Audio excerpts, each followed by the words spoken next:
Hello then. Welcome back to the channel. United have been victorious at Bramall Lane with a tight 2-1 victory, ultimately ending in 3 points for us, which is a massive positive. But it was a little bit skin of our teeth, wasn't it? And I was on Twitter in the game, or X in the game, talking about Scott McTominay. And I thought the big change came with Erik ten Hag's substitution. I thought that was when Manchester United actually looked like we took some control of the game. Eriksen and Amrabat together in midfield. I thought Scott McTominay, as much as he was a goal threat, and he is a goal threat, I don't know how you get him into a team. Maybe it works for Scotland because they're not expecting to have the ball. But for Manchester United, especially when you're playing the likes of Sheffield United, you've got to want the ball. You've got to be good on the ball, and he hides in possession. Maybe he's got a use as an impact player. We're chasing a game. Slam him in the box and let's see if he can get something on the end of it. But when you're trying to work your way into a game, he isn't good enough. And he made 8 passes today in over an hour of football. Now, in 13 minutes of coming on, Christian Eriksen doubled that. In 13 minutes. What it took Scott over an hour to do half of that. And that for me was where United changed. And we changed and we forced Sheffield United, because we played a lot more precise football, because we moved the ball through the thirds rather than doshing it over the top, because we did put quite a lot of balls in an attempt to try and get in behind Sheffield United. But once we started moving through the thirds, we forced them back. And we forced them back to try and defend. And that was when Manchester United began to start having chances. And it's funny, I don't think any player played well. I thought Maguire had a decent showing. And I think he had a decent showing because a lot of what Sheffield United wanted to do, they played an essential version of 4-4-2. You know, it was a 4-3-1-2 if you want to get technical, but it was essentially 4-4-2. And I thought it was really risky at times, and we did adapt that in the second half a little bit, where we were playing essentially 2 up against Maguire and Evans, and I was like, I don't like this. And there were gaps, and there were times that they beat us on a big transition, but it didn't happen very, very often. You know, it was always going to be one of those where there was a couple of times that they're going to get in like that, but it didn't happen very, very often. And I think that game kind of suited Maguire because he is good in the air. He does have redeeming qualities. I just don't think they suit what I think Manchester United are trying to do. One of the things that you can't deny is his aerial ability. When he's fielding that sort of big dosh down the pipe, he's excellent at just sending that back the other way. And that was a lot of how Sheffield United played. And that was a lot of how Harry Maguire managed to deal with it really, really effectively. I've seen Bruno coming in for a shitload of stick again. Again, he creates 4 chances for Manchester United. I've seen Maguire's been given man of the match. I'm not sure I agree with that. I don't know for definite who I would pick over that. You know, a lot of he had a lot of passes, but a lot of his passes he didn't really do a lot with. And it's interesting to watch.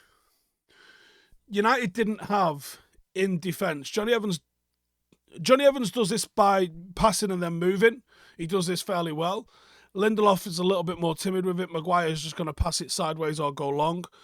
We don't have, when we don't have Martinez or Varane playing, we don't have a player that's capable of playing neat balls that break the line in midfield. And what Sheffield United did, especially in the first half, I was getting very frustrated with this, is that Sheffield United allowed our defenders to have the ball, and then they gave them room and they blocked off the passes into midfield. Wasn't helped by the fact that Scott McTominay's hiding from trying to get on the ball.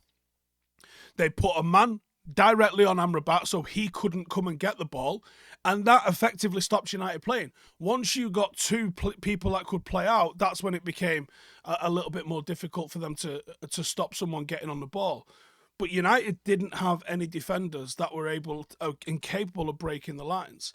So on one hand, people are going to go, hang on, you just criticise Scott McTominay for not getting on the ball, and now you're not really giving Maguire credit for making like whatever it's 70 something passes, whatever it was.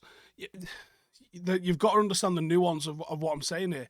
Nothing is ever as black and white as people are trying to make it out.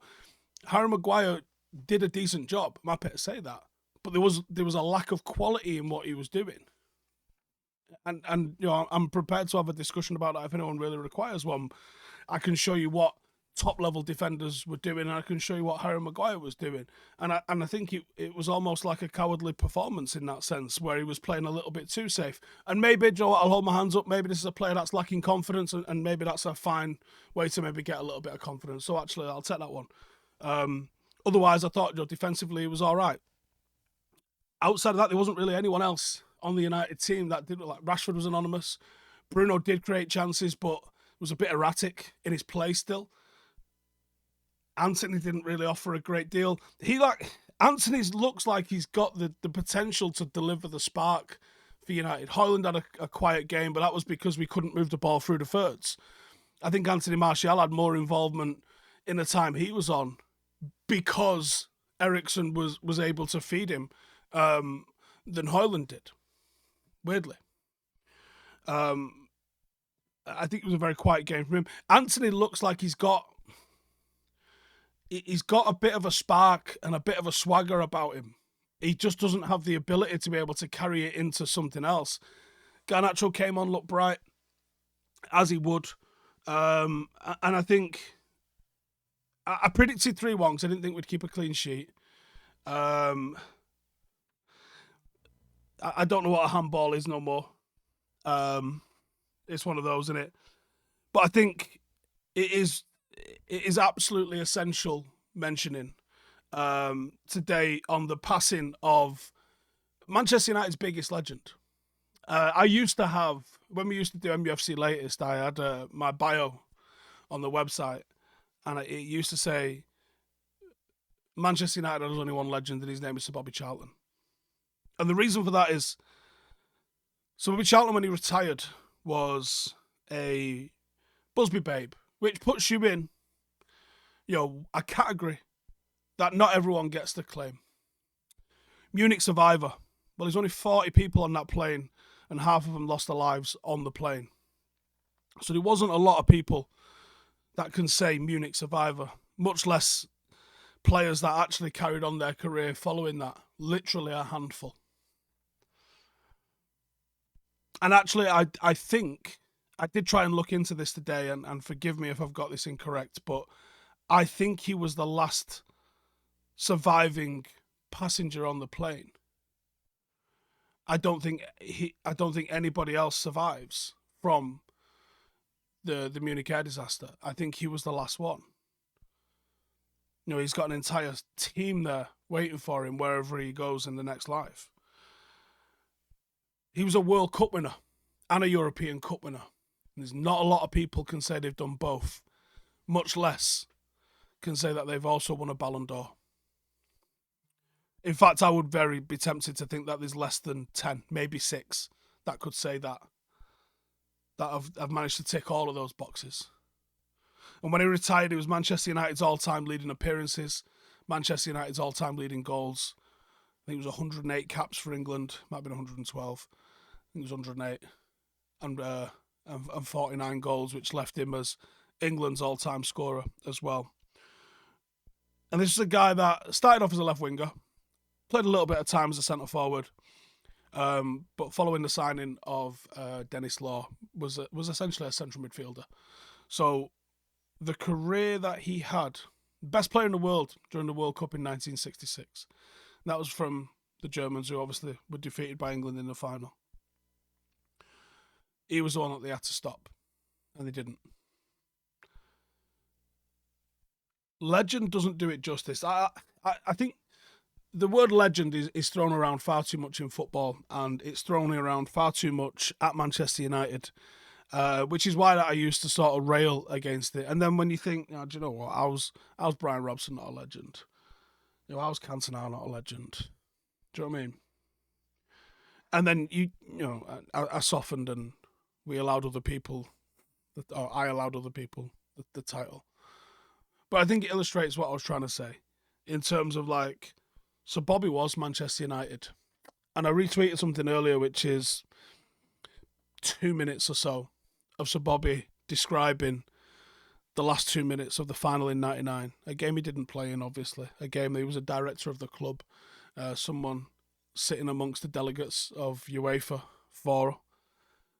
And just listening to Sir Bobby talk about that. And he used a word to describe it, which was paradise. And I think there's no more perfect word to describe that. But also, where I hope that Sir Bobby is now. Legend. I was fortunate enough to meet him on a couple of occasions, lucky enough to get one of those on camera, on paddock / full-time Devils.